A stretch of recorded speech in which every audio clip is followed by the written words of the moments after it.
How's it going, everybody? I want to welcome you to another episode, our penultimate episode of the Closers Podcast. I am your host, steering this wayward vessel this weekend, Quinn Kalani, and with me as always from the Crow's Nest is Marco Alvarado. Marco, 1, how are you? And 2, do you feel like the Crow's Nest would be the most ideal location for you if you were a pirate? 1, I'm very tired, but I'm excited to be here today, making a new friend in our guest for this evening. We're recording in the evening. Well, kind of evening. Dude, I hate how quick the sun just sets. But anyway, sorry. So, spinning off of that, Crow's Nest, I think that would be a good spot for me. I don't have the best eyesight, so I might need to get my eyes checked prior to getting up there. But I think it'd be cool. Well, I'll say this: you have a very aviary vibe. I'm a bird? I give off bird vibes? How? And to press onward, much like pirates, Marco, today we'll be venturing what you know through the Rockies and into the vastness of what was once known as the Great American Desert, a rough land, sandy and red on top the country's richest hydro mine, all underneath a painted sky of red, blues, pinks, oranges, and yellows, a ceiling so expansive one can't help but feel the insignificance of their being. Though fret not, loyal listeners, you are not without guidance on this quest. But first, as always, you can follow us, The Closers Podcast, on Instagram, at Closers Podcast on Facebook. You can follow Marco at Marco_avocado, AVACADO, and myself at Quintessential39. And with us this week is a master sage, a master mage, from the great expanse you may have falsely identified as Flyover States. A man of many talents and wonders somewhere between Nikolai Tesla and Rasputin. A friend of the Windland realm, a conduit of the light, a fellow outdoorsman whose lumber is always pressure treated. My friend and yours, Tyler Rosane. Tyler, How are you, brother? Pretty good. Thank you. That was a beautiful introduction and spot on, I must say. Such lovely titles I must bestow upon you. Barrel Rider was not one. But how are you, Tyler? How are you, brother? Long time no see. Yeah, it has been a while. I've been doing good. My wife and I are really settling in here, and we don't work for Menards anymore, neither of us, and we're loving that. Free from the yoke of oppression of the big savings counter, huh? Yes, saved from my 15 cents a year raise. Rough. I'll tell you, man. You know, it was a funny thing. I remember the first raise I got at Menards, and it was about 15 to 20 cents. The first raise I got in California was about $2. Right? Well, I'm still in the Midwest, and the first raise I got was 40 cents, which still not in the dollar range, but right, way better than 15 cents a year that I was getting there. Yeah. And I worked there for 9 years. You know, what's interesting to me is that even though, you know, the raises are so insignificant and so minuscule, I never felt in my time working for our former employer that I wanted for more money. And I think it's because, I don't know if it was the cost of living. I mean, one time, I should clarify, we were neighbors. Yes. Really? Yes, yeah. We had apartments adjacent to each other. Wow. In the same, what would you call it? What would you call it? It was a complex? I mean, It wasn't one building. Yeah, I think there were 7 buildings with 8 apartments in each one. Wow. It's kind of like an apartment park. I lived in a 1-bedroom building that was just 1-bedroom apartments. And I think yours was 2 bedrooms. Yeah, me and Ryan lived there. And then if you remember, Bobby lived above you, I believe. Above and behind. So his entrance was on the other side of the building, but I do remember that. Wow. I lived there for a couple of years, so I saw a lot of people come and go out of those apartments that we knew. Well, at least Were they cool apartments? Like, were they nice, or were they pretty forgettable? I loved them. Oh, yeah. It was one of 2. So I've lived in a lot of places, including my car. And it is one of the 2 places that I've rented that had a dishwasher. Wow, that is pretty nice. Yeah. No, I loved these apartments. The only thing they were without was a washer and a dryer. Yeah. But when your rent is, a sea hair above $500, you're really not stressing out about. That's pretty good. Yeah. Oh yeah. It's Cost of living insane. there was really low. Insane. Me and Ryan, our apartment, I think maxed out at $550. Excuse me. So you guys would each were paying like what, $225 a person. Yeah. That's fucking wild, bro. Or well, that would be $275, but yeah. Dude, these apartments were bigger than Anthony's, significantly bigger. Right? 2 bedrooms, 2 bathrooms, a full-on kitchen, a den. So basically, out here in California, the same would it'd be $2,000, yeah, like $2K, easy. Yeah. Wow. Crazy. Now I'm curious, Tyler. Have you seen any sort of migration from the West Coast to the Midwest for that cost of living? We're talking about raises and stuff. I spoke to a friend of mine who lives in Nashville, and he says that they're seeing an influx of West Coasters move inland to get a better cost of living.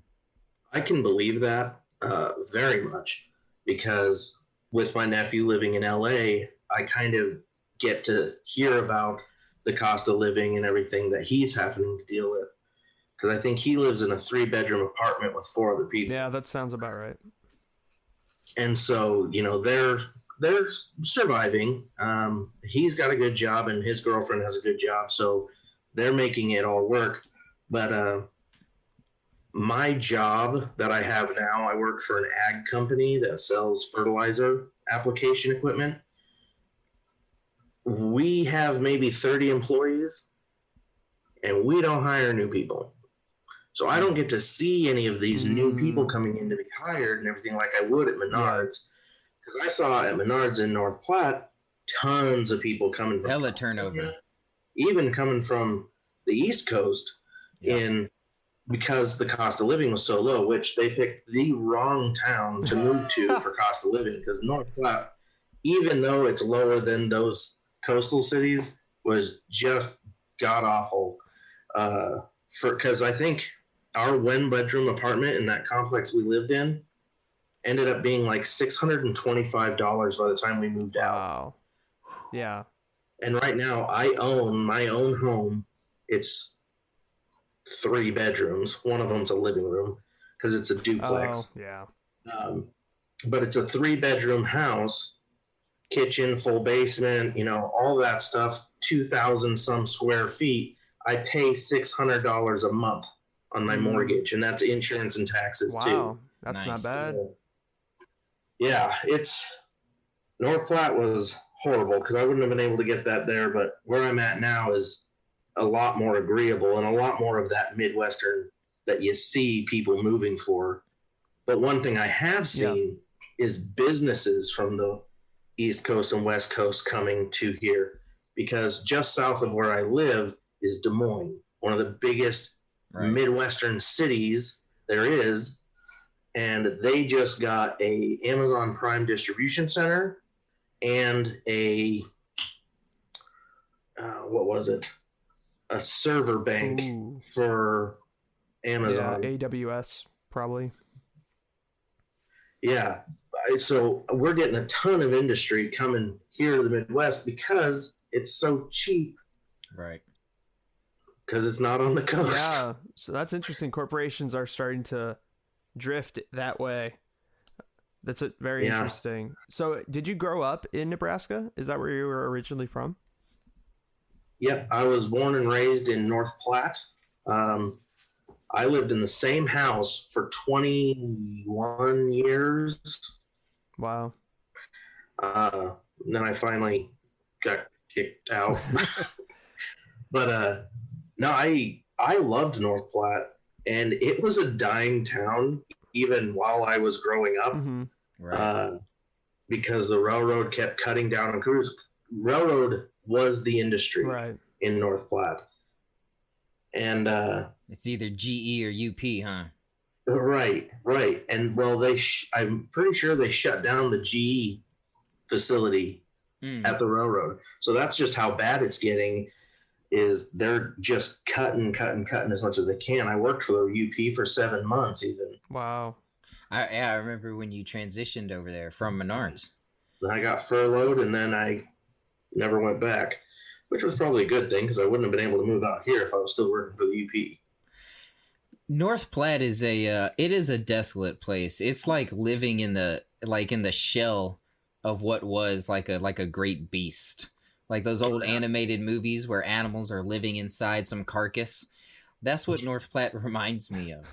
But it is it is, out of all the places I could live on the mainland, and I spend most of my year not on the mainland. But of all the places I could live in the mainland, I would live in North Platte. I would live in Nebraska. It is my favorite place on the U.S. mainland because it is so desolate. It is so isolatory. Well, and don't get me wrong, I don't want to move back to North Platte. I like where I'm at. The town I live in is 12,000 people, but I'm I'm 10 minutes away from a town of 60,000 people. Nice. Like, I don't hurt for shops or anything like that where I live, but I still get that small town feel. That's nice. But the only real benefit I can see from living in North Platte is it is 4 hours from Omaha and 4 hours from Denver. Right. It is dead center. But that means that you have to make a day trip to go to a major metropolitan area. Yeah. Here, Des Moines is 40 minutes from me. I just drive straight down there. In fact, my wife and I, we do that just about every weekend. We drive down to Des Moines and just go to the malls, go to the shop, the parks. It's amazing. That sounds fun. How has the pandemic affected you guys this year? So in the spring, when it was really getting its steam, my wife did get laid off from her job for a little bit. I think she was able to get unemployment for like 6 weeks, and it was enough to keep us afloat, especially with the relief incentive on the unemployment. Right. But then she started her internship at the job she's at now, and their restriction was wear a mask. I work in ag, which is an essential business because everyone needs corn, I guess. And so, I mean, we never stopped. And my employers, I don't know if you've heard about the state of Iowa, they were like the last people to issue mask mandates. A lot of the people I work with were okay with that. Yeah. None of us have gotten COVID that we're aware of. Yeah. But just now my GMs and stuff about a month ago have started mandating masks and things like that. It's not a big deal. I spend half of my time outside, so I don't even have to wear the thing because I'm nowhere near anybody. Right. But it is required now, and so we're actually only getting any kind of brunt of it recently. That's interesting. We know what's going on. We see it happening to other people, but I work with a lot of Republicans. Not to say anything negative about them, but they don't really care per se about masks. Right. Of course. Any of that. With I have a follow-up question to that. So like with Iowa in particular, it's honestly, being from California and just living here all of my life, basically, you don't really hear about Iowa in particular when you're growing up around here or anything like that. So how are things in terms of COVID just overall with the state in terms of like ICU capacity that you know of, and then also like how is that area like culturally, how are things there? So in the small cities and towns, There was a high rate in August, I believe. One town was the number one town for COVID cases in the world. Wow. And the reason Ground Zero. Ground Zero. Yeah, well, it might as well have been. It was ground zero for college partying. Oh my God. That'll do it. At the college here in Ames. And so there were lots and lots of parties with lots and lots of people real close to each other. Oof. And so there was a lot of people, like they had whole blocks of rooms sectioned off for people who tested positive for COVID. Yeah. As far as statewide goes, I know that if you come down with symptoms, there is a bed for you. You know, we haven't filled up all the beds, but it's still not a good situation. I've had an in-law relative get COVID from a birthday party that he went to for a little kid.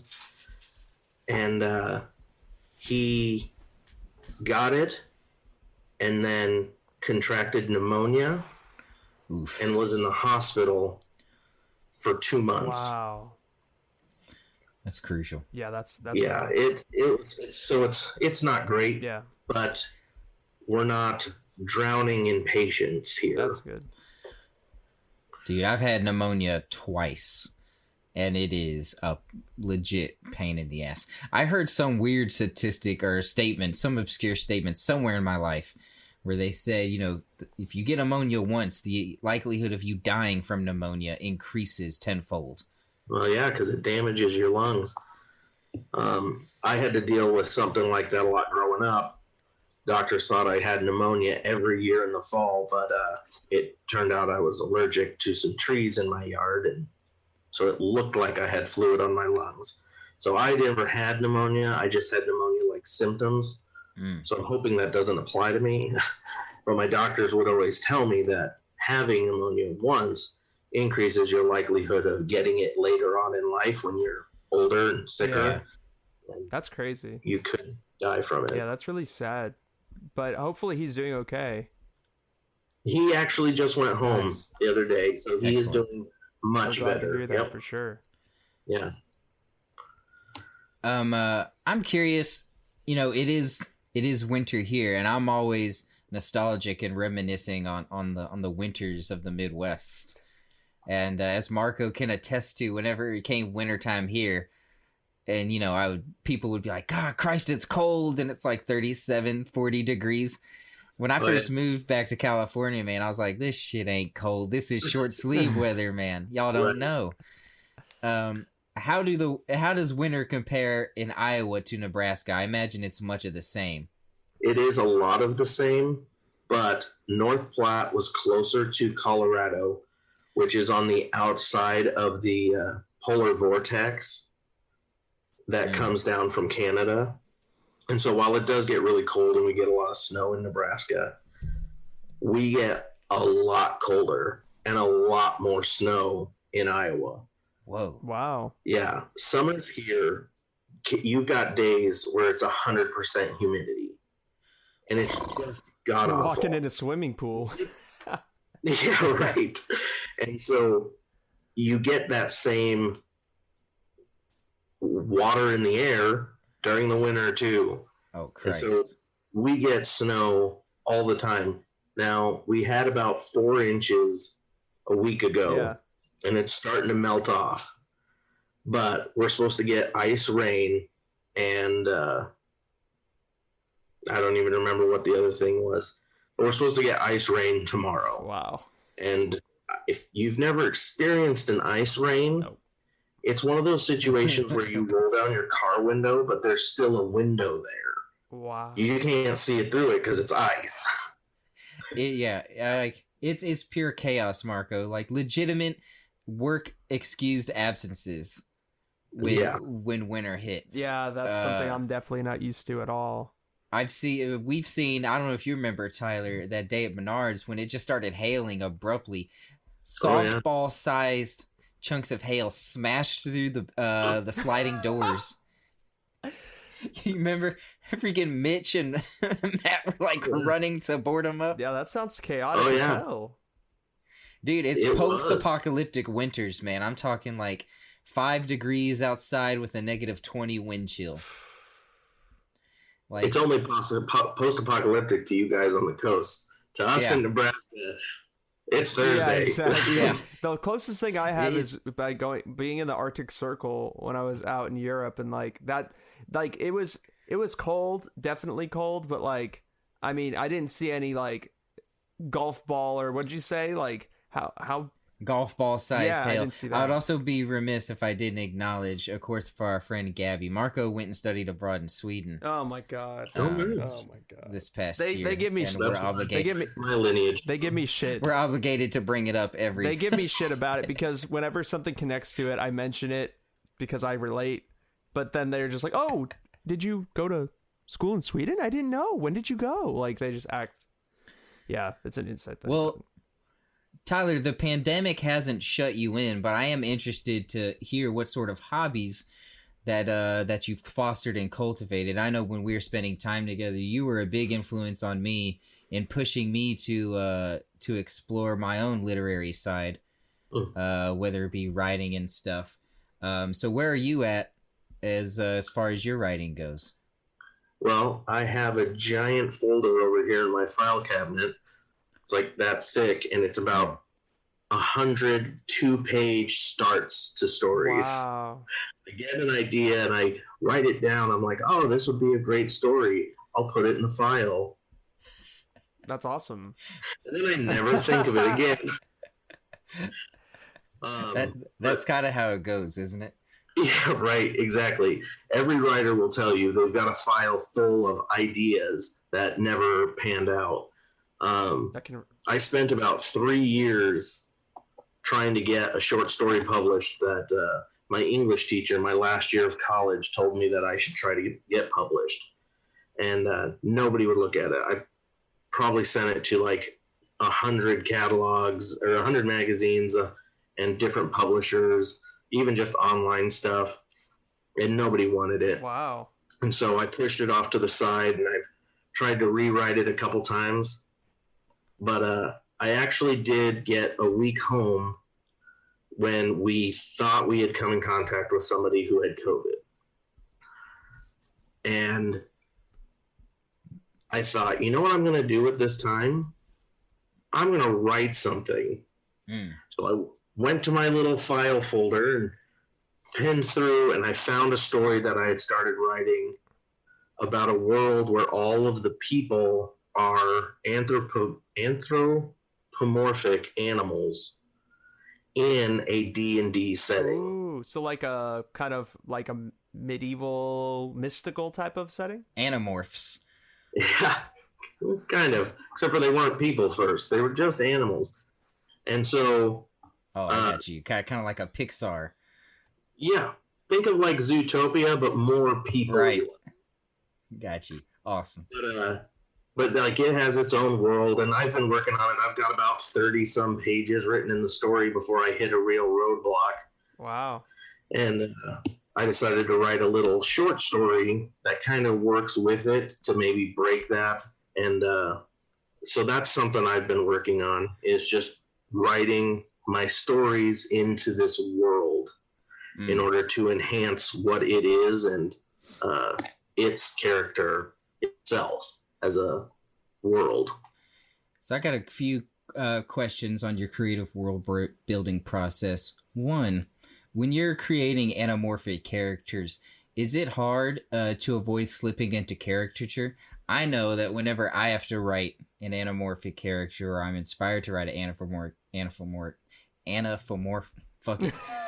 character, it's hard for me not to slip into caricature or stereotypes we associate with said animals, whether it be, tortoise is old and wise, or, the rabbit is arrogant and foolhardy. Before you go into that, well, it's funny that you mentioned. So what is an anthropomorphic character, just for the listeners who may not know? Anthropomorphic characters are human characteristic animals. So, in all honesty, you can think of like Zootopia, where they walk on two legs and everything like that. The only difference is whenever I do get around to drawing any of these characters, they have basically human bodies, but they're covered in fur. And then their heads are the animal part. And so, like, the cat creatures look like humans, but have a tail, fur, and claws. Like Khajiits from Elder Scrolls. Perfect. Yes, exactly. But there's all sorts. The main character of the book is actually a rabbit. Nice. And he's a wanted man, wanted by an army that is trying to invade everywhere. And so he's on the run, and he picks up a little sidekick that follows him around and everything. But he tries to teach his sidekick to be calm, to be mindful of others. Violence is not necessary if it's not necessary. Like, if you can sneak out of a situation, do that before you raise a sword to anybody, and things like that. I've been studying Stoicism, which is an ancient Greek philosophy, and I'm trying to kind of work that into the character, because I think that that's kind of an important lesson, is to not let everything phase you, because I had a lot of anger issues growing up. Right. And so it's helped me. And so I think it might be able to help others if I can make it more relatable, like through this book. That's the Jedi mindset right there. I'll tell you, whenever I consider writing an amphibious character, I always end up leaning into writing a Dungan from fucking Phantom Menace. Oh, yeah. That's perfect. Fucking. Oh, God. My second question, Tyler, concerning literary world building. Do you how do you do it? Now, I've been playing with my own world building in a high fantasy genre, and I've been thinking about it both geographically and temporally. You know, do I want to start at the beginning of history and then work outward from there? Or do I want to start from a geographic origin and build out, I guess, anthropologically? So that's good that you mentioned that. I started at the beginning of my book. And in the beginning of the book, I go through and I describe the world that the character is seeing, which in this case is a ring of mountains surrounding a small lake with a village at the outpour of the river that leads away from that lake. And he's going to go down into the river. That is all I have for my world. I know the name of it. I know roughly what the whole thing will look like. I actually have a picture of that. But I couldn't open up the picture and point to a location and say, yep, they're right here, because I have no idea. Right. They've been running around, and I've been mentioning towns and things that they've never been to, and then I have to figure out where that town is going to be. And so as I write the book, as I'm exploring their story, I'm building the world around them. So, like, for example, did you ever play Age of Empires? Fuck yes, dude. That is my ultimate PC game. I got Age of Empires, Age of Kings Deluxe Edition right now. It's only second to Age of Mythology. So it's like that. You start off with a part of the map you can see, and then as you're exploring, you find more. And a lot of the world is stuff they know because they live in it. But the reader isn't going to know everything they know, so they learn it as you go. So you're writing with a continuous with continuous discovery through the plot lines. Yep. The reader discovers as the character does. Both are in complete unknown. Yep. That's pretty tight. That's pretty sick. Yeah. Well, and a lot of what I do and how I write it falls into what I've learned playing Dungeons and Dragons. Because I'm new to being DM. I was a player for 6 years in North Platte, 2 years here in Iowa, and I've DM'd a couple little short one-shot campaigns. That went over well enough, I guess. But my biggest pet peeve for anybody who writes a character is you have a 700-year-old elf mage that's level 1. Yeah. Ain't no 700-year-old elf a level 1 mage. Now, you could play it as they got amnesia or something, like they got blown back in time and lost Mind all their... wiped. But ain't nobody ever plays it like that. Yeah. They just play it that they're a 700-year-old wise mage that's level 1 now for some reason. They've spent 150 years studying their craft to learn 1 level in it. You're good at it, bro. I'm sorry. You find a new class, I guess. That's so funny. That is true. I thought you were going to go in the direction of your pet peeve was parents dying backstory that every character has. I thought you were going to go in that direction because I was like, yeah, I'm guilty of that. That is a horrible trope. That's the classic. That's the classic hero origin, right? Right. It absolutely is. I had a human rogue character because I'm boring and I like rogues. And he was a human rogue, and nobody cared about his backstory. We weren't doing something like that where it would matter. But his backstory was he was the middle child of 7 kids, and he was raised rich. He was very loved. Like, his entire family was very loved. His older brother got hurt when he left the family estate, and so the family said, "You kids can't leave because we don't want you to get hurt."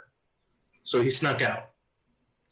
That was his story. His family's all still alive. Ain't nobody died. He just wanted to adventure. Justifiable level 1 start, too. Yeah.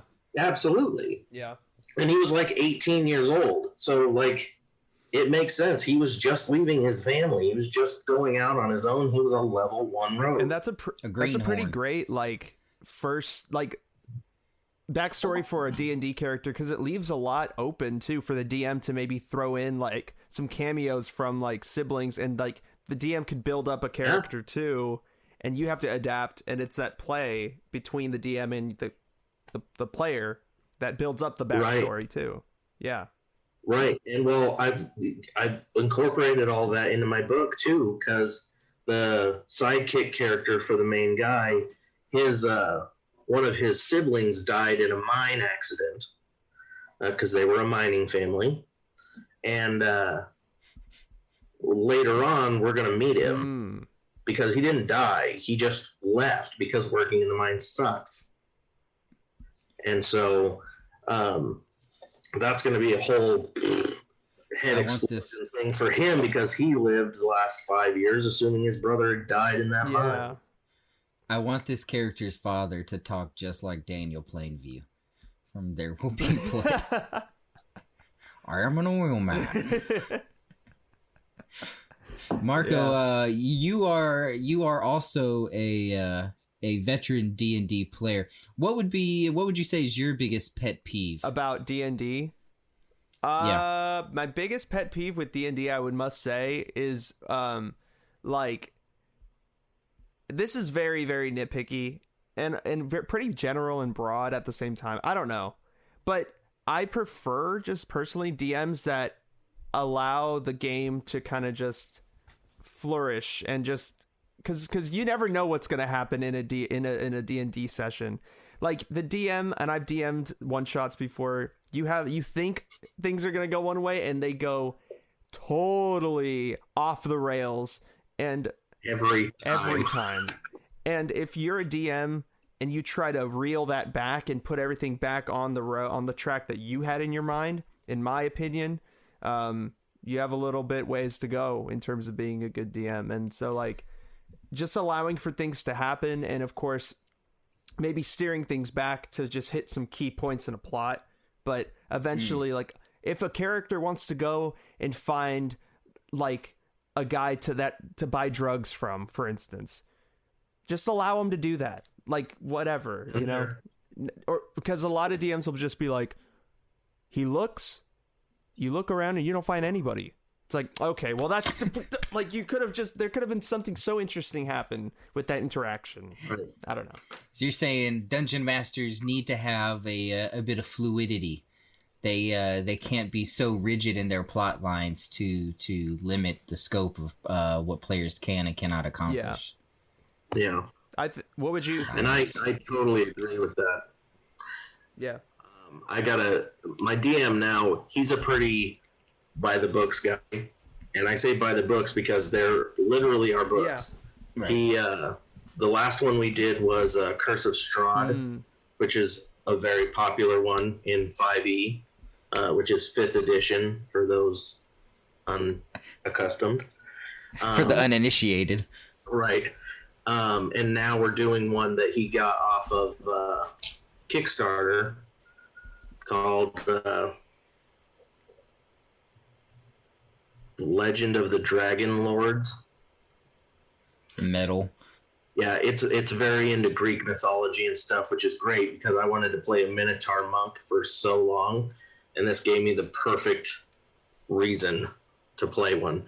But one nice thing about him, though, is if you tell him you want to do something that's not really on the train, during Curse of Strahd was when I was that human rogue, and everybody in my party went to bed because we had something to do the next day.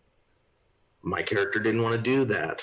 Also, I was the only one that showed up for gaming that night. So I told him I wanted to parkour through the city.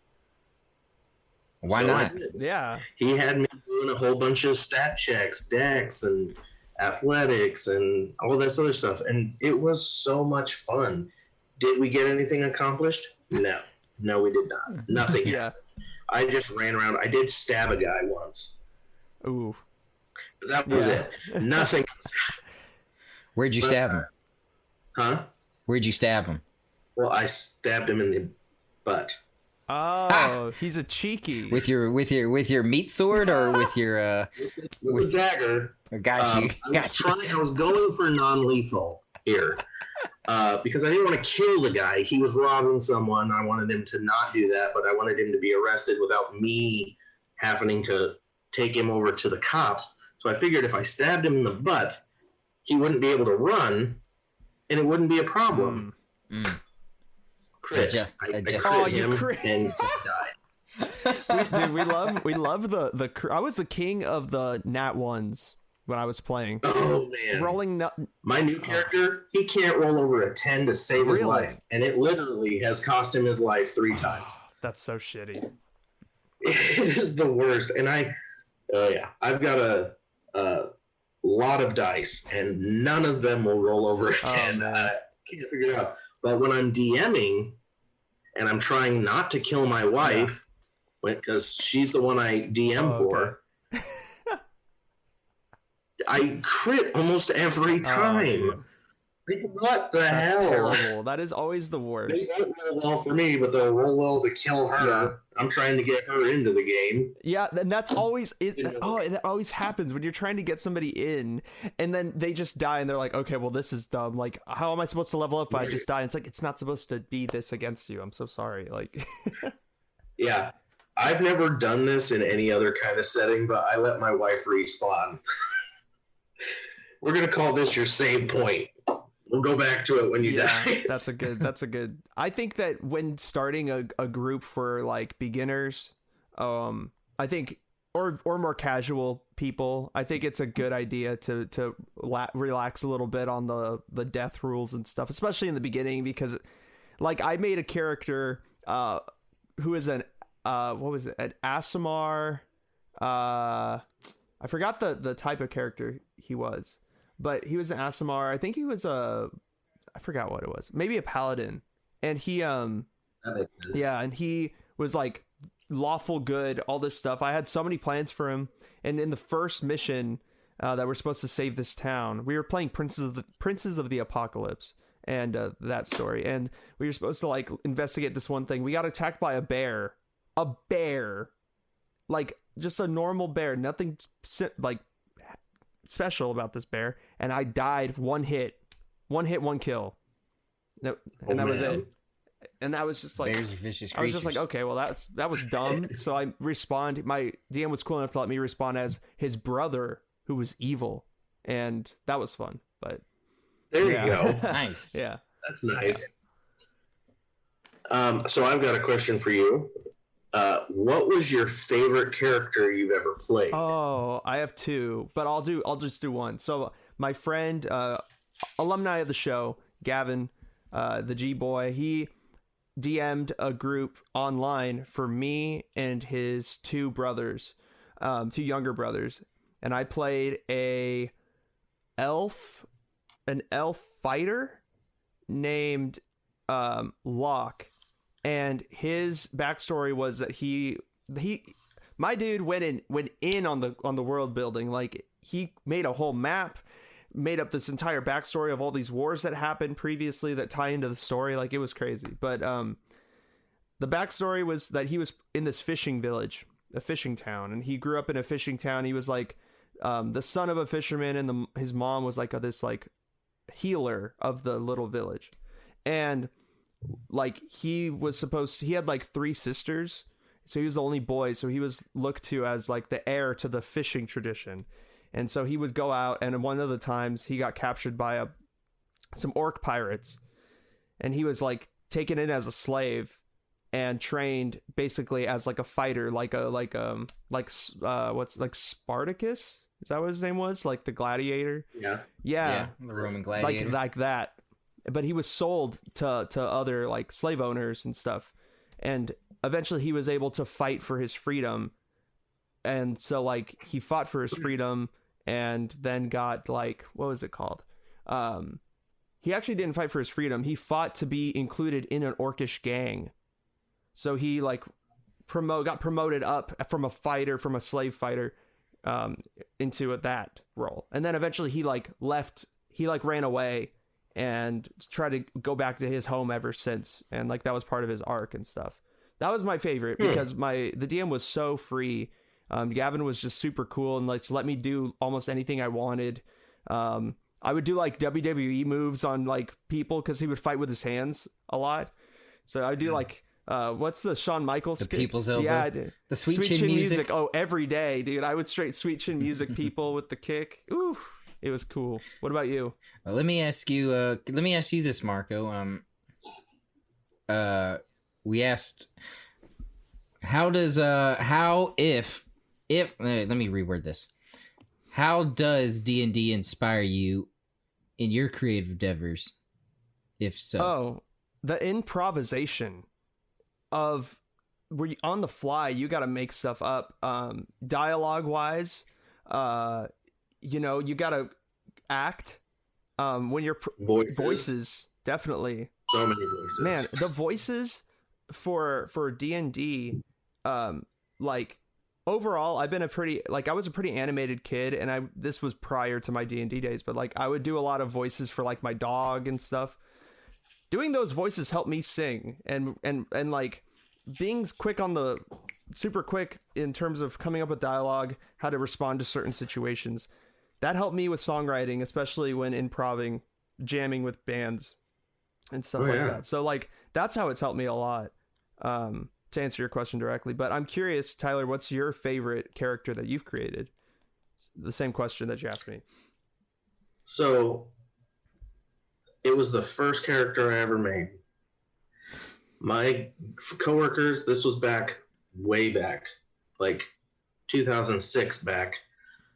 I was working at Walmart as a cart pusher, and every guy that I worked with played D&D together.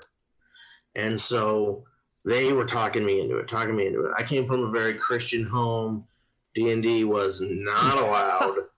It was the devil worship and everything like that. But these guys were talking me into it. I was like, okay, all right, yeah, I'll go. And they're like, all right, what do you want to be? And I'm like, I don't know. And so they would just go every day we worked together. It was 8 hours of learning about different classes, learning about different races. Wow. And yeah, that was it. They did that for a week. Just 8 hours a day explaining the different classes, races, benefits, takeaways, everything. My first character, and this was in 3.5. Oh, wow. Yes. So this was in 3.5 where you could play as a doppelganger. For those of you that don't know, a doppelganger is a faceless, shapeless creature that can turn into any humanoid form it sees at any time. I've heard about those. Doesn't a doppelganger also take on the memories and attributes of said person? They can, yes. That requires a little bit more in-depth, like touch and understanding. But in a pinch, turn into anybody I want. So I was a doppelganger. That was a level 4 character adjustment. So while everybody in my group was a level 5 fighter, a level 5 wizard, a level 5 this, I was a level 1 rogue. It was awesome. That sounds so cool. Because nobody could catch me. But I ended up running that character for about a year and a half. Every week. For a year and a half, I played this character, and we got him and one other person, because I had a group of 6 guys. Me and one other person had our original characters at the end of the campaign, and I was a level 23, which is epic level. I was a rogue, shadow dancer, dragon mount, or dragon lance. Wow. I don't remember. I had a blue dragon that I rode around. That's crazy. Yeah. That's like the coolest sentence I've ever heard come out of anyone's mouth ever. But I mean, so I had a lot of time to become that character. I spent a lot of time figuring out what this character liked, and like this was my first campaign. I didn't know anything about character development. I to this day really don't understand alignments all that well. Me either. But I got a year and a half to spend in the mind of this character to figure out who he is. And I loved him. He was great. And the best part was I don't ever want to play him again. I have buddies who constantly are replaying the same character. And it's mostly because they never got to finish with that character. Yeah. I got to finish. My guy was basically a god when I ended. Yeah. I think I had like 80 hit points. No, it was way more than that. Like 380. Dang. I don't know. It was a lot of hit points. I had a lot of buffs.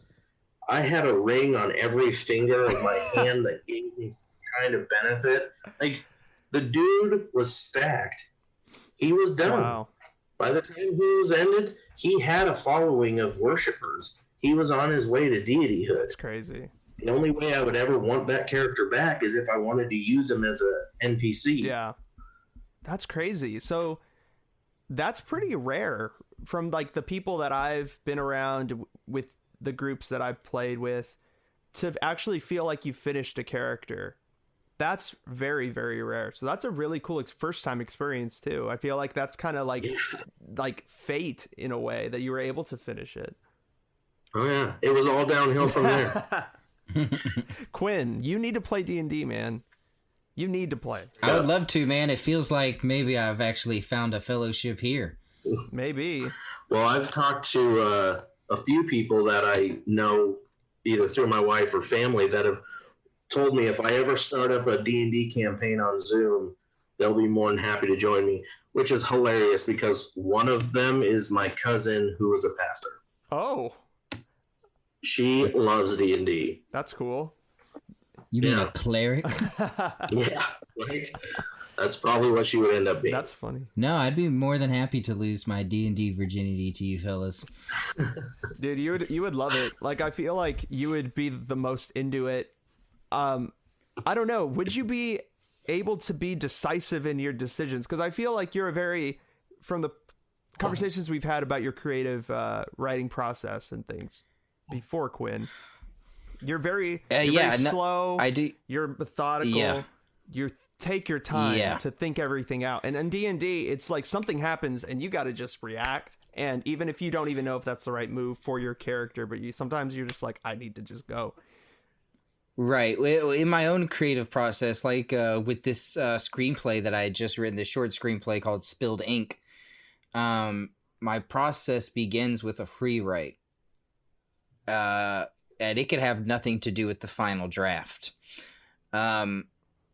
For example, this script, Spilled Ink, began as a sort of son revenge against father sort of screenplay, and by the end of it, it was about a man who sleeps with a woman, and the woman turns out to be an octopus, and she planted her eggs inside of him.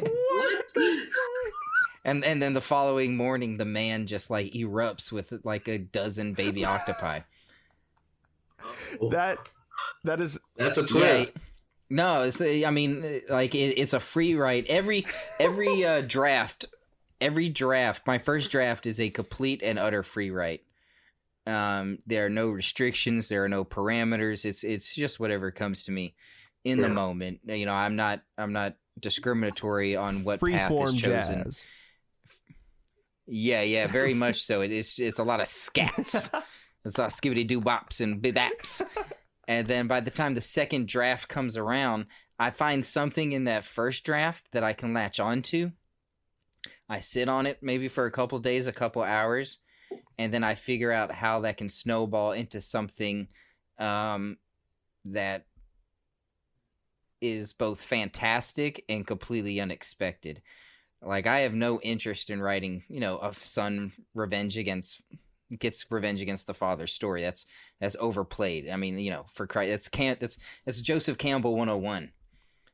The son becomes the father saves the son, blah blah blah blah blah. I always use that as a platform, as a starting point, and then I try my best to deviate from that. Well, I've got some good news for you. All of D&D is a first draft. Right. See, I'd like the challenge of D&D because there isn't that time for meticulous editing. But also, there's no time for overthinking either. Right. All right. I like that it's completely impulsive and compulsive. So I would see it as a challenge, and I really see it as an exercise to sharpen a creative I do tool. want to say one dream I have with D&D is to play a consistent game of D&D so long that I know this will probably never happen, but it's just like the idea is so cool to me, is to play one consistent game of D&D so long that you can create multiple characters within that same world, and you play so many plots through it. And so you finish one character by making that person a god or whatever, like in your case, Tyler. And then you just another arc within the world just like starts, and you're a new character now, and of the events that happened prior and stuff. Right. Good news. That's how you write a book. Yeah. That's what that is. I actually have character sheets for all my characters in the book. Really? Yeah, and I will, if I'm having a hard time deciding what they're going to do or how they're going to react, I'll actually grab out my dice and roll for it. That's a really, really great idea. That's awesome. Like, wow. I like that. It protects the randomness of life. Mm-hmm. Wow. That's actually a very effective tool to keep in your back pocket. Yeah. You could do that with anything too, if you really wanted to. Any decision, just like even grand piano falling out of the sky, snake eyes. Snake eyes. Yeah. What sort of other influences extend past D&D? I know you're a big Assassin's Creed fan. You're probably the biggest Assassin's Creed fan that I know. So how about one quickly? Have you played Valhalla? And if so, what is your reaction to it? I haven't. Oh, man. I haven't gotten a new video game since.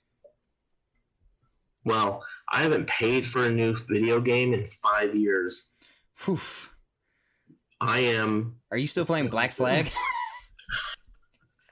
With my wife being in school and me being the sole breadwinner, sacrifices had to be made.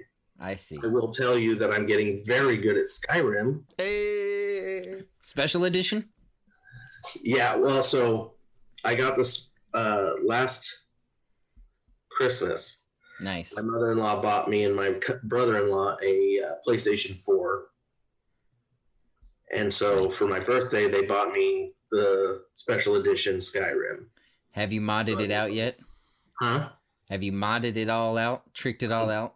Don't play mods. Vanilla. We love to see. I don't play mods. I play the game as it was made. I admired the dedication to traditionalism.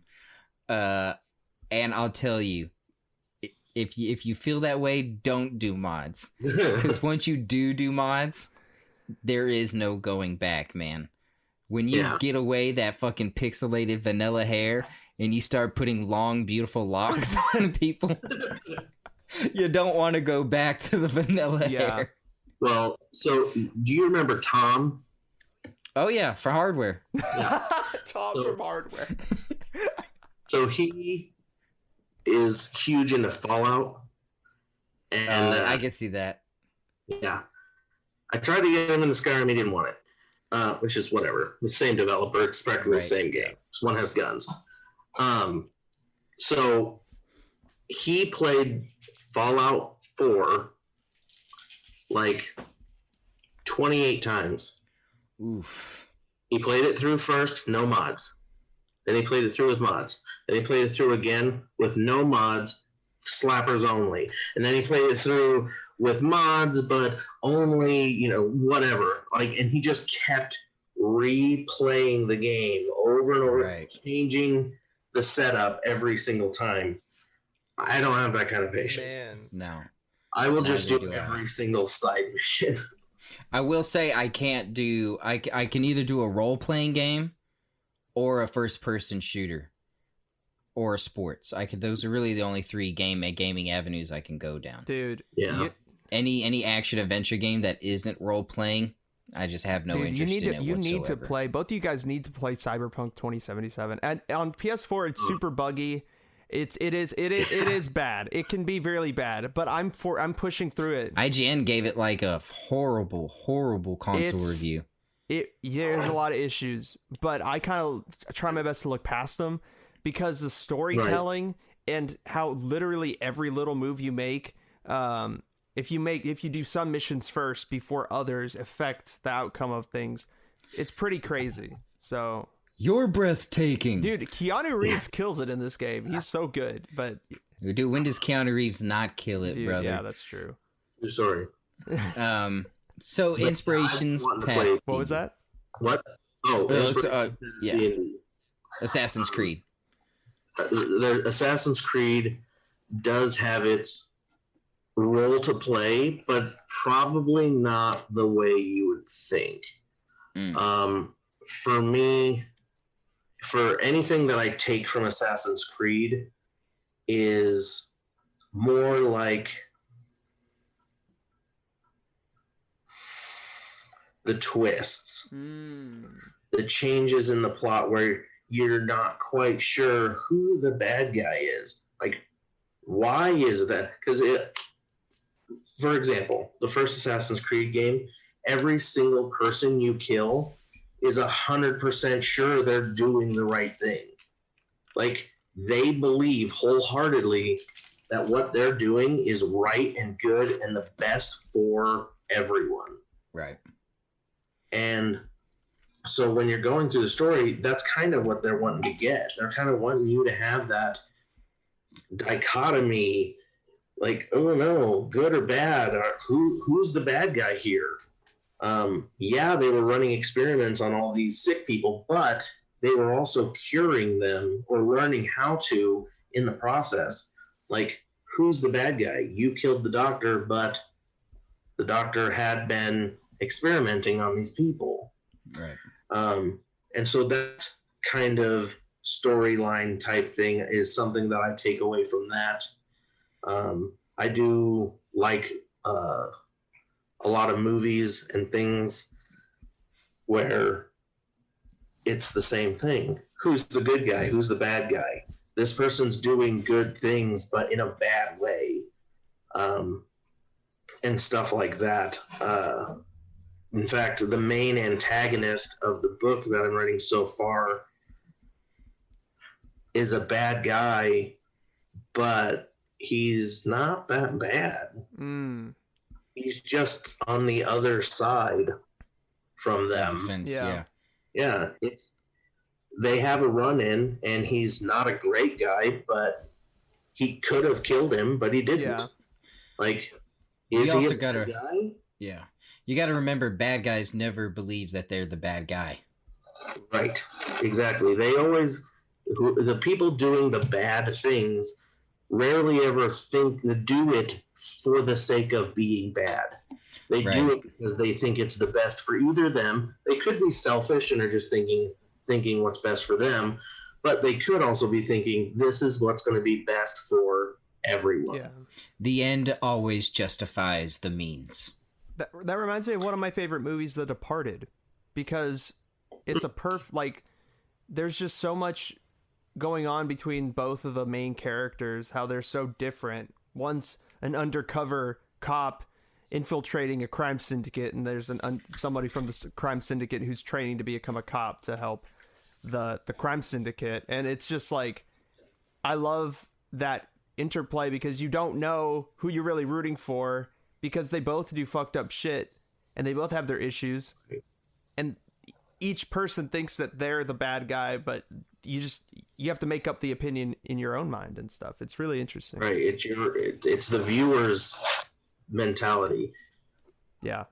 And that also helps to broaden your base of who you're wanting to relate to it, because they could relate with the gang guy, the gangster going in to be the cop, or they could be rooting for the cop, but in all actuality, it's the same person, just two different storylines. Yeah. And then you got that one asshole that always relates to Mark Wahlberg's character. Or Anthony Anderson's character. Oh, God. Yeah.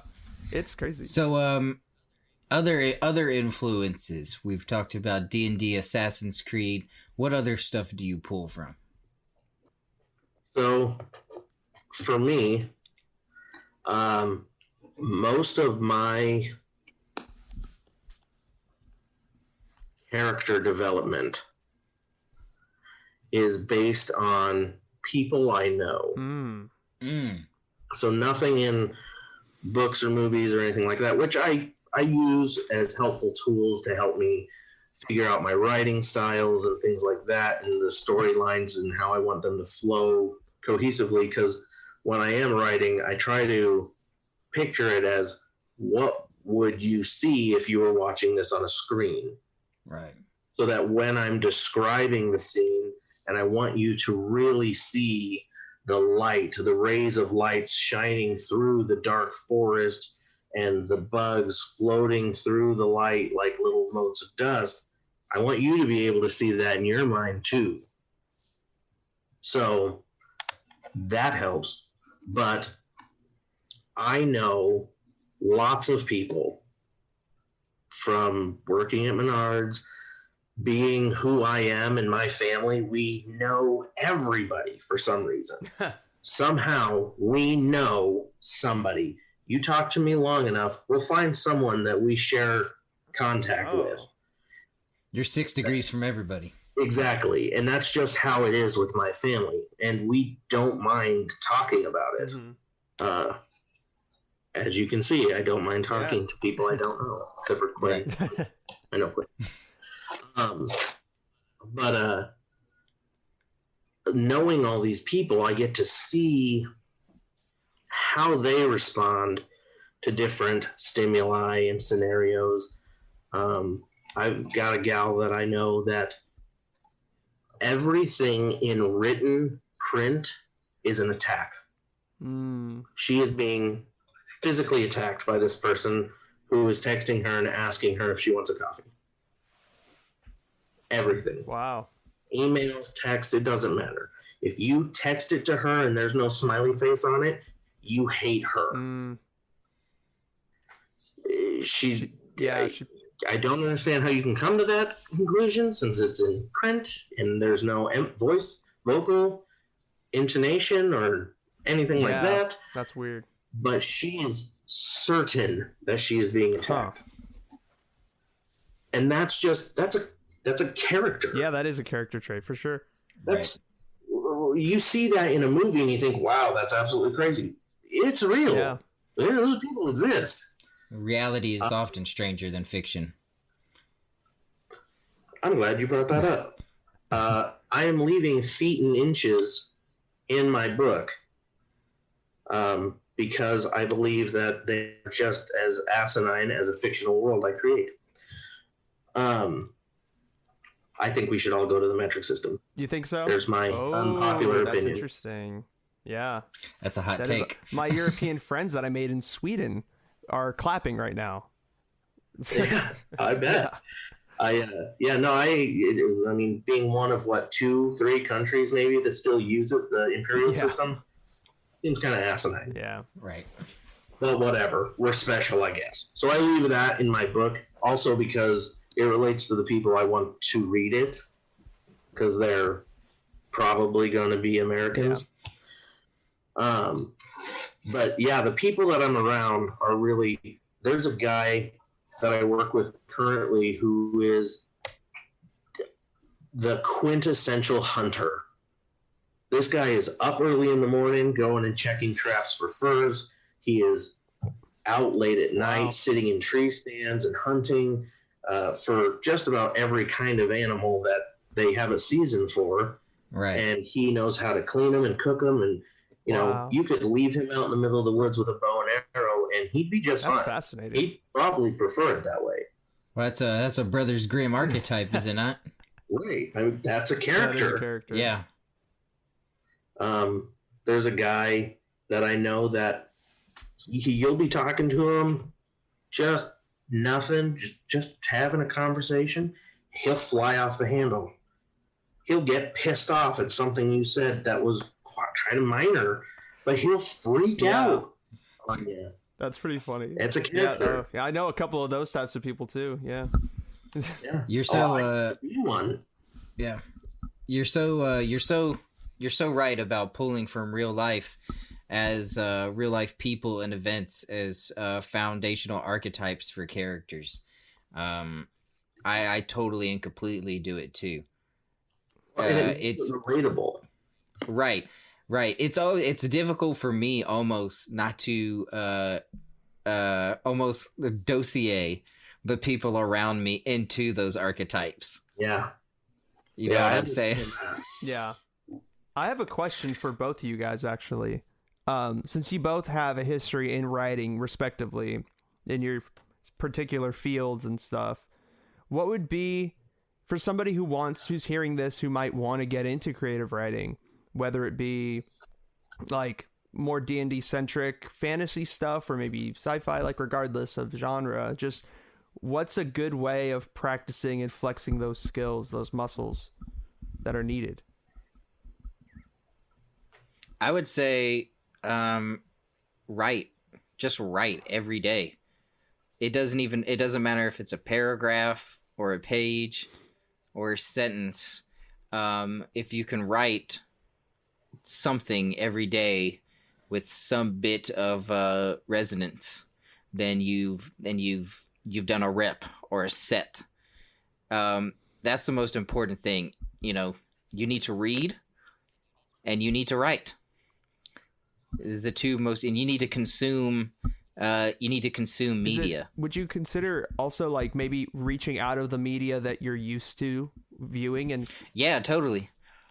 Like, I take multitudes of screenwriting courses, but I prefer to write prose. I'm if I could choose one to write, it would be prose over screenplays. But screenplays offer there's such a workout in building frames, building very particular images. A lot how Tyler was referencing earlier to distinctly mentioning nodes of dust in a sunbeam. When you're writing cinematically, you have to build that frame, that two-dimensional image. So writing screenplays helps me a lot with writing my prose, because I'm able to visualize what I want to see in the frame. It sets something up great. A good example of this is when they were storyboarding The Matrix. The Wachowski sisters, formerly the Wachowski brothers, hired comic book artists to storyboard for them. When up to that point, that was something that hasn't been done often. But knowing that, knowing in the comic book genre, what goes into building a panel, how you have to tell, a story within an individual panel. They knew how well it would translate cinematically. Yeah. And that's branching across mediums is only beneficial. I see nothing detrimental about it. And back to what he said is right. One of the things that I don't much care to do with my Stoic philosophy study is quote a lot of things. I find that a lot of people are really put off if you just keep quoting quotes. Have an original thought maybe. But there is one that really applies. And it is, if you want to be a writer, write. Because you're not going to learn if you don't. So I grabbed something out of my filing cabinet, my book that I'm writing, Sam, that I have 30 plus pages on. Wow. This is the original piece of paper from probably 20 years ago that I wrote the initial story on, and then it has sat in this file. I decided to put most of my story ideas that I liked, jot them down in a Word document, and just save them on my computer so I'd have them on there. And then it sat on there for probably 7 years. Right. And then I decided this year, you know what? I think I want to do something with that. And I have. And it's not just given me something to do for a hobby, but I now have here an entire world, an entire universe that has nothing to do with us. The planet is named Anomalia, and it is one supercontinent. None of this is in the book. And I can go on telling you about all the lore of this world that nobody but me knows, because I haven't gotten anywhere that I can put it in the book yet. But I keep developing, I keep creating and everything. Even though I'm not writing currently, I am thinking. I am pulling little bits from different areas around me, be it the people, be it movies, books, and deciding how I want to do that. And it's really unique to me, at least, when I read a book or I listen to books. I listen to Audible because I'm allowed to listen to things at work. And I'm reading a story that has a lot of magic. Like, magic is a central focus. For example, Harry Potter. Right. That's basically what the whole book is, about magic. And there are laws to how it works. They're rarely ever mentioned. They're figured out by the readers, but I have to come up with laws for the magic in my books. I have to come up with animals, because you can't have a rabbit character who is anthropomorphic man, half rabbit face hunting hares. So now I have to come up with whole new species of animals that look and act nothing like. Got to get your George Lucas on. Right. Yeah. I've got to create all of these new things. And it is daunting, because every time I come up with a new animal, a new creature, or something, I have a notebook, and I grab that notebook and I jot down the name of the creature, and then I put a really in-depth description of what that creature is and how they respond to the world and everything like that. But in the book, it says, this is a bird. It's great. It's good that you bring that up, and it's important that you bring that up, because writing backstories or descriptions or relationships is in itself writing enough. It doesn't have to be, prose dialogue. You don't have to always set the stage. Yeah. But as long as you're mining something within this world, then you're doing the right thing. I also think, when you're writing such expansive material, I'm curious, do you think you have to have a little bit of a God complex? My wife would say yes. But I know I feel a weird sort of a perverse power whenever I'm writing, and I'm just like, it's time to die, you fucking bitches. Like I know what's going on 3 towns away. My characters don't, but I know what they're thinking too. So it's easy to get that kind of omniscience feeling going on. But what I try to do is, instead of being the God character and jotting down what I see, I try to put myself in the position of that character and try to make it so that I am taking in their history, which I have. Yeah. I know it because they're my creation. So I try to take in their history and decide, what would they do? In one part of the book, the 2 main characters stop at a brothel. Mm-hmm. Oh, nice. Nice. The main guy goes to bed. He's tired because he had to stay up all night watching for any dangers. When he gets up, he goes down to the main room, and his little sidekick is surrounded by courtesans. Because that's what he would do. He's an ancient kid. Yeah, great word. So, I mean, you gotta look at everything from that character's perspective. How would they respond to this? Right. The main character, Sam, he would never, ever pay for a service. He thinks it's degrading to what a nerd doing it, and so he would never partake. Gabe doesn't care. I like Gabe. All right. I feel like people are going to relate to him a little bit more. I feel our ideologies are aligning, much like the planets. They're 2 completely different characters, but I have to write both of them.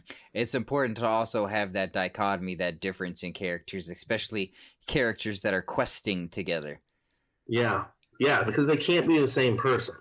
Right. Then you have no conflict, and without conflict, you have no story. Let me ask you this. What is the hardest part of writing? For myself, it's naming towns, realms, and countries. I have the easiest part in naming names. That comes very easy to me. But naming towns, cities, realms, and countries, castles, I rack my brain over and over and over again, just trying to come up with something I like. Yeah, and it is really hard. It's so hard. People don't understand how fucking hard it is to name a fucking town. Yeah, it's absolutely insane how difficult it is. I'm 100% with you, and I feel your pain, but because it has to represent the people, it has to represent the culture, it has to have historical significance. Like, all that has to be tied into its moniker. Right. The name of your town has to embody the people who are going to be living in it. And that can be really hard, especially if you're dealing with a language that isn't real. Right. But I cheated. Ooh. 100%. I cheated when naming towns and stuff. Did you go to a town generator? Nope. The planet's name is Animalia, okay? Right. Which is the Latin name for animals. I'm tracking. So all the town names are Latin genuses? names of the animals who live there. Nice. That's well a good played. way of doing it. Well played. They do something like that similar in Skyrim. You notice how many Nordic words they pull? Oh, yeah. Draugr.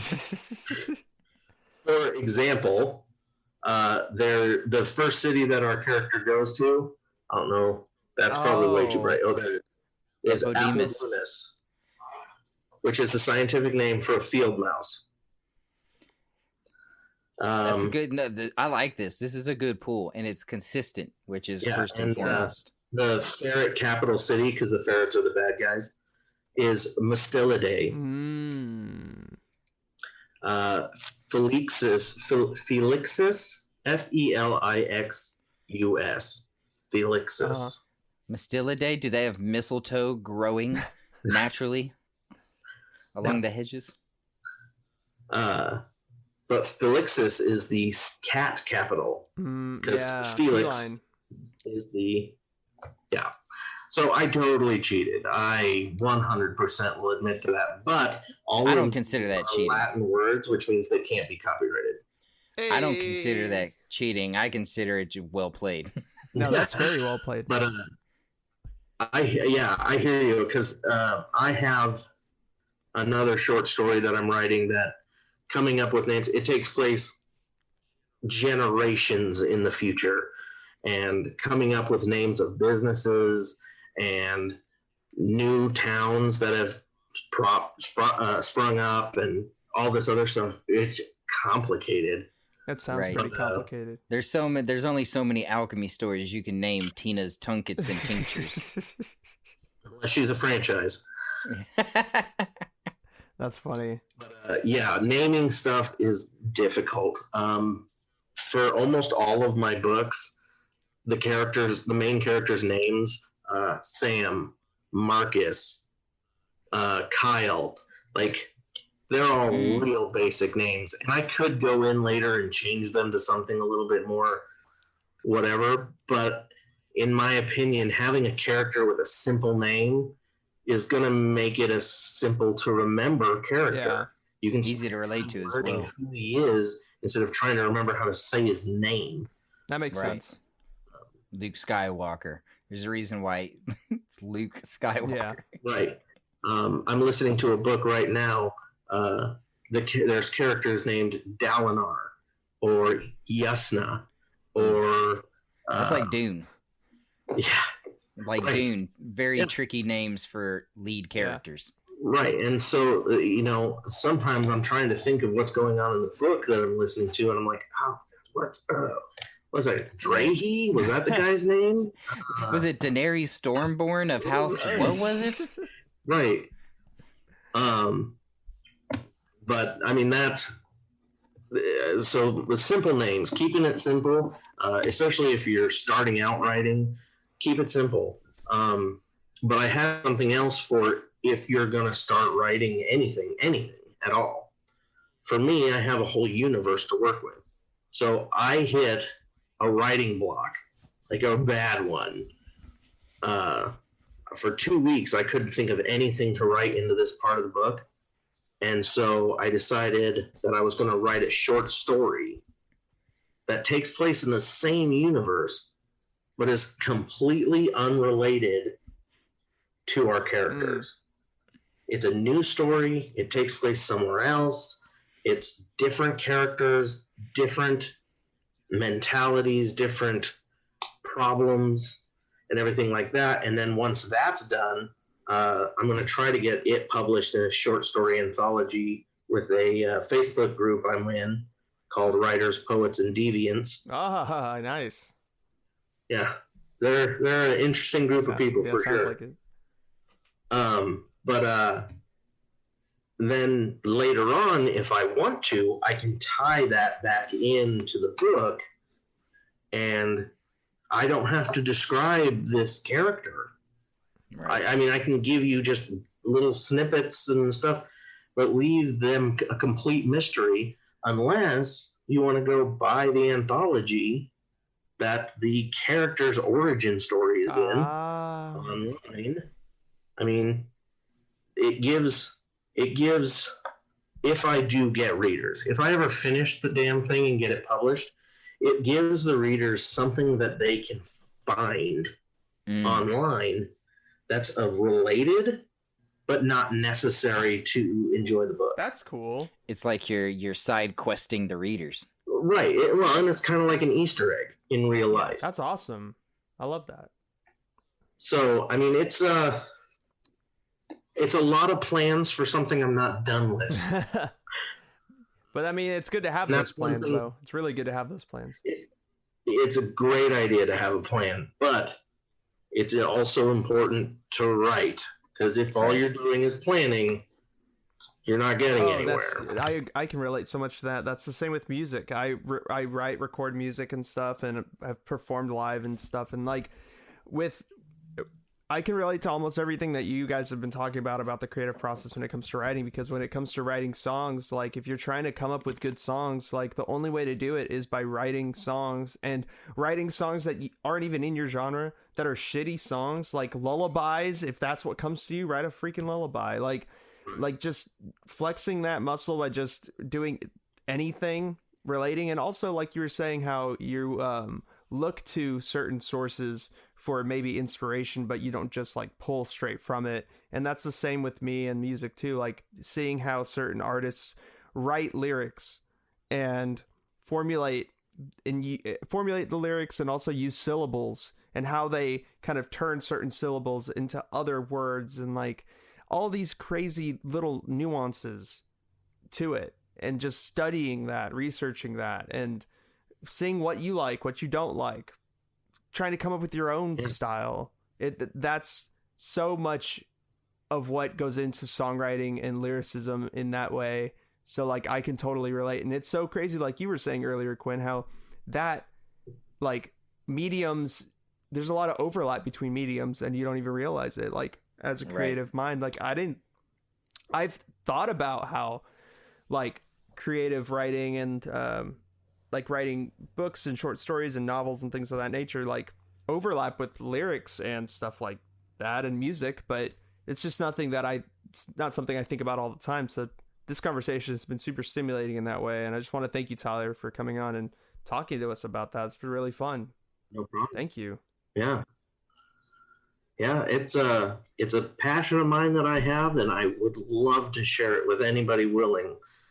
But yeah, it's even my wife, she's an artist, she paints, and the creative process is just about the same for her. She pulls from other media and tries to figure out what's going to work best for what she's wanting to get done. Yeah.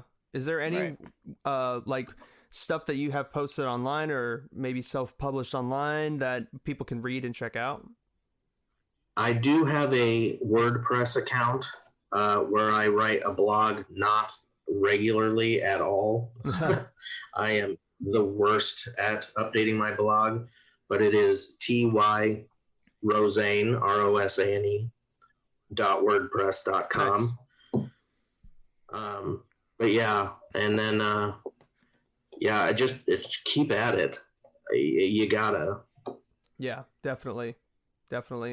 Well, Quinn, is there anything you want to say before we dip out and give Tyler some time to just like we give everybody, since you're one of the last guests and everyone in the last month, we've given like maybe a little part at the end of the show to like say whatever you want to say, either address us or kind of like Jerry Springer's final thoughts. Like whatever you want to say. So Quinn, do you want to say anything before we get to that part? No, I'll just big thank you to you, Tyler, for coming in and knocking it out of the park. I really appreciate you doing this, brother. It's been great seeing you and great talking to you. We got to do this more often. Oh yeah, absolutely. Definitely. And man, I miss you, dude. I miss you. I miss the Midwest. My work definitely isn't as fun without our conversations, that's for sure. Oh man. You know, we're talking about characters and stuff. We had a cast of characters in Menards, that is for sure. Oh, yeah. So, you know, I just want to say thank you, Tyler. I really appreciate you coming on here and educating us and our listeners on the creative process. No problem. Yeah, thank you, Tyler. I'll do it again if you want. Yeah, it's really cool that you came in last second to help us out and also to be the last guest of this podcast. Like, this was a great conversation to have like the last guest on and talk about the creative process and what it takes to get something off the ground, and just maybe not even get it off the ground in front of a lot of people, but just for yourself. Like, it's really, really cool to have that conversation. It's one that I've honestly wanted to have for a long time, and to have you on to facilitate it means a lot. So thank you. No problem. Yeah. Glad to do it. Of course. Is there anything you would like to say to the audience out there? I know you plugged your blog earlier. If you want to do that again, whatever you want to say, the floor is yours. Thank you. My blog is unimpressive, and nobody needs to visit that. That's fine. But to all the aspiring artists out there, be it with paint, music, words, whatever you do, you gotta do it. You gotta get out there and actually put your nose to the grindstone to get it done. And you're gonna have a lot of detractors, no matter what you're doing. I couldn't even number the amount of people that have told me that I shouldn't even try to write a book because that's not who I am. I shouldn't. My wife has been told that she shouldn't worry about her art, but it's beautiful. I have numerous pieces in my house that I wouldn't sell for anything. My nephew does movies and stuff like that, and while they're not all that great, he's working at it. He's constantly doing something with his art to make it better, and that's right. All that matters is just to get out there and get to working, because your first couple things are probably going to suck. That's just the way of art. You gotta practice. There's more bad art than there is good art. And if you stopped after every bad piece, you never get anywhere. Amen. Thank you for that. And that means a lot because, too, with the podcast and stuff, this was just something that, you know, I started and then Quinn helped me continue. That was just random. And it came from an idea that Quinn and I had way back in the day, which we'll touch on next week.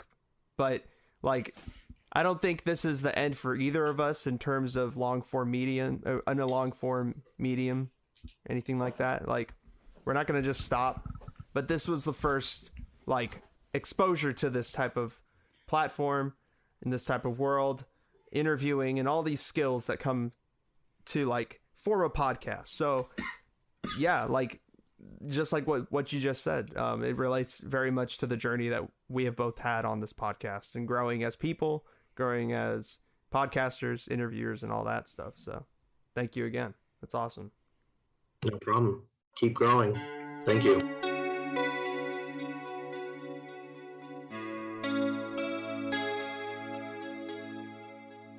All right, so there's the podcast. Last guest, Tyler Rosane. Great conversation. Probably one of the best podcasts we've done in terms of subject matter. Very much enjoyed this convo. Hope you did as well. Next week is the last show. Me and Quinn are going to walk down memory lane one last time for you guys. Talk about the inspirations, the inspiration for the podcast and where it came from, where the idea came from to even start it, and all this stuff. So it's going to be really fun. One last time, kicking it with y'all. I'm going to be closing out your week on Friday. On Christmas Day, actually, there'll still be another podcast out. And The last episode of the entire network will be next week on New Year's Day. So a couple holiday episodes for everybody. But yeah, we will hit you back next week. Hope you're excited to close this out with us, because we sure are. Take care.